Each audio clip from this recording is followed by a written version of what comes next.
What's up, guys? In this video I want to go over an Azumarill game that I played, where we had a pretty bad early game and managed to turn it around and have quite the strong game on this Pokemon that is still very strong in the current meta, one of the best laners, playing the Aqua Tail build here with Water Pulse and forehead items, Muscle Band, Scope Lens. And I tried a cookie this game. The Eos cookie gives us a lot of HP, we're double stack, or we're stacking anyway, so I was like, might as well just try cookie for a game. Normally I like Floatstone as well, or Weakness Policy, Focus Band, always good items. So we head over to the right side, and this already starts. We're against the Mew, which is obviously very difficult early game. Mew can always be very painful, has a lot of early game damage. I tried to go for this last hit, I couldn't quite do it. I tried to score maybe first, and I was like, hopefully I have my auto tech ready in time, but the scoring animation took a bit too long. And yeah, there's the skirt on the left side. I have to run full here in the current meta now. I don't have X speed, so I can't get away because of Sableye. Sableye pretty much forces you to run fully on every single Pokemon, even if you don't play against them. So yeah, we die right here. We only got one stack, so pretty much as bad as an early game as we can have when it comes to laning phase. Because now we don't even get level 4 yet. The enemies gonna be higher level, and we don't have our Aqua Tail yet, which can be quite difficult. So we try to go for this right here. But I give the, I actually messed up. I thought he would get level 4 right here. I should have just given him the last hit to make sure, but I thought if I get the last hit, I might get level 4 as well. So a bit of a mistake there. He barely doesn't get level 4 on my Espeon, so yeah. Makes lane even a bit harder. Our junglers here. We hit level 4 now, and we try to attack the enemy Azumarill, which has Whirlpool, and we get stunned and stunned and stunned. We try to heal up, and we have to just tackle away and live for now. So at least we got level 4 now. Espeon and Azumarill obviously very strong level 4 Pokemon with the Aqua Tail unlocked, and now we try to make a comeback. We still only have one stack, which is quite bad, since we run double stacking items, right? So we really do want more attack rate and Eos cookie stacks if we can, which right now is very difficult, because if I walk up, I'm pretty much going to be probably dead without X speed. But looking at the Mew right here tackling in, I just can't reach it. I get Chain CC'd, but we're healing up quite nicely, staying as fast away as we can as well. Remember, Aqua Tail only hits in the second half. I mean, it hits in the first half as well, but the damage comes from the second half. If we, don't have enemies in there, our damage is quite lower. So still looking maybe for a jungler now, help him out in mid lane. Still wish I had X speed in this game, but yeah, again, we have to run full heal. Even if we don't play against Sableye, we just never know if we're against Sableye or not, right? We have to run full heal. Now our Gardevoir getting 2 very nice chaos, so we're able to get 20 points right in here, which gives us a stack. So we can maybe look for more, but the goal is not getting broken right here. It was very close, so we can get our third one. That was already quite fine, so we don't have to worry about too much anymore. We can KO the goal very soon as well. Take this Wild Tremors level 7, and then we try to rush to level 8 as fast as we can right now. We're gonna focus on farming till we get level 8 and get our Unite move, and then hopefully make more comebacks happen. Now we're already pretty good in the game now, just by thanks to our jungler coming back. And yeah, look for this as well maybe. Now we could look for a goal break, would probably be quite nice, but there are a lot of people up here. Then we still have a Sableye, so having the full heal is gonna be very nice in making team fights. And I'm just still waiting for level 8. I want level 8, I want to go in as fast as I can right here. Sableye is next to us. Confuse Race. And Confuse Race is quite scary as well, because Aqua Tail is going to hit my allies. So if I have Aqua Tail out in an auto attack, or I activate Aqua Tail, I get Confuse Rate, I will Aqua Tail my allies, which is obviously quite insane. I'm gonna walk up right here, try to break the goal if we can, so I just kind of hold down the button. The Water Horse dies, and now we're just going to score KO the goal fast. Get another stack as well, now we're at 4. So we are quite happy with how this actually still turned out. Our jungler having a decent game so far as well. And Mew still killing our Espeon. I try to just go over here, stop this guy from doing things. We can't just do Regieleki as 2, it's very scary. I tried to maybe go in for the last hit right here, and the Mew stuff is just too much. I could have maybe Unite moved it. I'm going to Unite move the Mew now. Go for him, auto attack him into Water Pulse while he's stunned, and we do a lot of damage to it. Looking for the Crusher now. I full heal, because I knew he's going to X-scissor me, so I can get through, maybe get to the Regieleki in time to stop it from running in. But sadly, we couldn't. Now this guy's going to surf over us. Going to start scoring too. And there's a Sableye. I'm kind of in a bad position. But I'm going to use my Aqua Tail right here to heal up. And right here as well, I stood still. So what you can do is Azumarill, if you're not in range of someone, but he could be invisible next to me, right?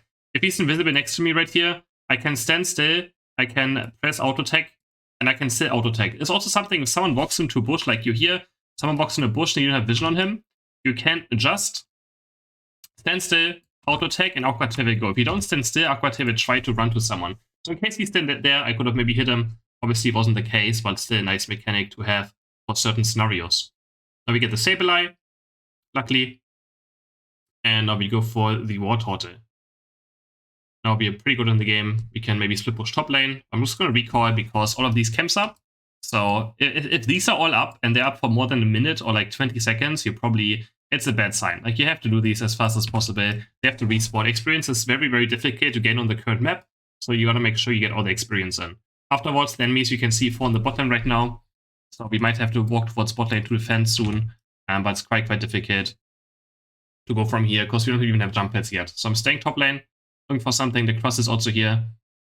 And yeah, just farming experience, just very, very important. No objective is up right now either, so we can maybe look for bot lane. Got my Unite move back up. And I use my water pulse to move across the map because why not? You know, it's a free dash. We can use water pulse this guy, activate our Aqua Tail, and we can start smacking him. And now we can look for the next targets. Aqua Tail in again. You can water pulse, always forward too.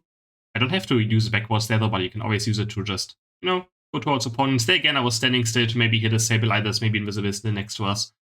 Now it's very important. When we get Aqua Tail, now it uses our cooldown on the Aqua Tail Plus. Every time we hit our opponents, it uses the cooldown. So we can have a lot of water pulse, a lot of Aqua Tails. You can proceed pretty much always up. Another water pulse is up, so we use it. Go into Aqua Tail. You can see me just dancing around my opponents, right? We always want to be at max range. Always want to be dancing around. And you can see how fast Aqua Tail reduces the cooldown of our water pulse, right? So we can water pulse again, Aqua Tail, Aqua Tail, Aqua Tail again, water pulse, and it's just we spamming our moves as much as we can. Again, another water pulse. We go into our next Aqua Tail. We still have one left as well. We go into the next Aqua Tail, water pulse. We heal up again, and it's such a clutch team fight that we somehow managed to win in the end. Also, what I did right here, you can use your Azumarill Unite as like a way to counter stuff. So right here, I see this guy Unite moving me. So I'm using my Unite to counter his Unite. So right now you can see me. I press my Unite before it hits me. I gain Unstoppable so it doesn't stun me, and I gain my shield so I don't lose as much HP as well.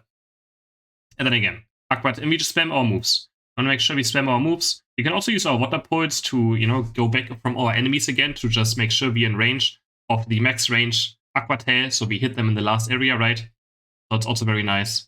My water pulse is also great in this build because it allows us to, reposition quite decently. And we win this team fight. So that was pretty nice. Now we get a recall again. You can see all of this is up right here. You never want to see the entire map have these yellow dots up. So we're going to make sure we farm them. So I think at level 13 easily right here, maybe even level 14. For late game, Regieleki on top side, it's very difficult to push in, right? So you should never, like at this point in the game, it actually went in somehow. Maybe someone pushed it on the enemy team. They do have a Surf Blastoise. You might have pushed it in. But yeah, it's just never reasonable to push at this point in the game because it's just too risky. If you die and lose a fight right there, it gives a lot of comeback experience. And yeah, so we just farm. Now bot lane, Regieleki's up. I can Unite move one more time. Azumarill Unite has very low cooldown. So I'm zooming towards bot side right now. I want to look maybe for Unite move with the enemies are there. And we also want to secure the bottom Reggie. Right, so I'm walking in, looking for something. Reggie's already dead. My teammates luckily secured it. I'm looking for the, if I have to Unite, I will Unite. But if I don't have to, then I will just keep it for now. So, and I don't have to worry too much spot right here. You eject buttons away, but they're still in a very bad spot. Like my teammates are there, so we finish off the Mew. My Espeon finished actually both off after we scared them towards her.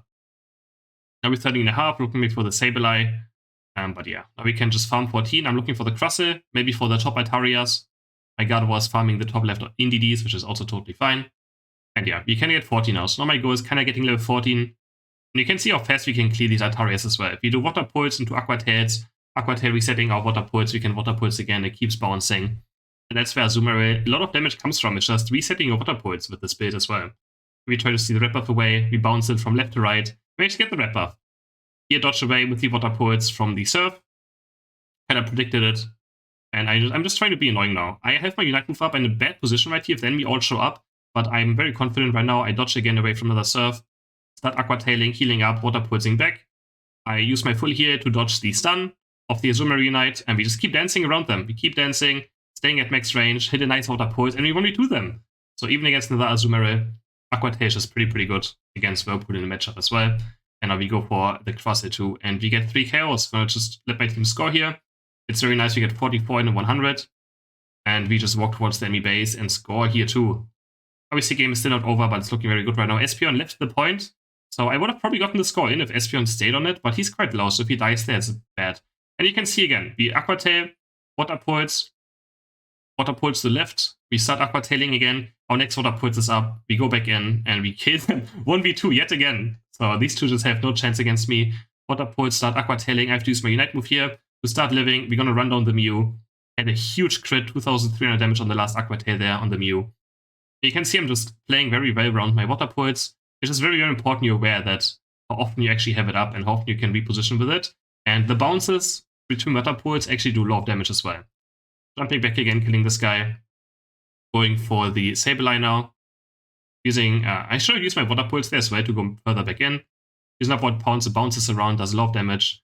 And here again, I stood still. So that's another scenario where, right here, I don't have vision on him anymore. So like my auto tag will not hit them. That, like it has to hit them right here. So I walk up to the bush and I stand still. And then my auto tag or my aqua tail is still gonna hit. And the water pulse chases him. It bounces from the white Pokemon to it. And he dies as well. So now we're just fighting our opponents right here. I'm very confident I can't really die against their team comp, right? So someone is surrender voting for some reason, which is ridiculous to think about, that someone is surrender voting in this scenario. I'm here using the NDDs to heal up as well again, using my water pulses, bouncing between Blastoise and Mew, going into Aqua Tail, and now the game is pretty much over. We have a huge point lead still. We pretty much kept our enemies stuck in the enemy base by just fighting them over and over again, by using the cookie as well. Like we have so much HP, we have so much survivability, we have so much healing that we pretty much could end up not dying at all inside the enemy base, taking 1v2s over and over again. And this really shows how strong Azumarill of a fighter is if you play around your cooldowns well, right? It just heals so much, it does a crazy amount of damage, it has a crazy amount of mobility. If you go in trouble, you just press your unite move, you get a shield, you can dodge things with it. And yeah, pretty fun game in the end. We ended with 140,000 damage. Of course, we were, we were playing the last 2 minutes. Like, we're just fighting our enemies. But I mean, it's still pretty good. So I hope you guys enjoyed this video. And don't forget to like and subscribe.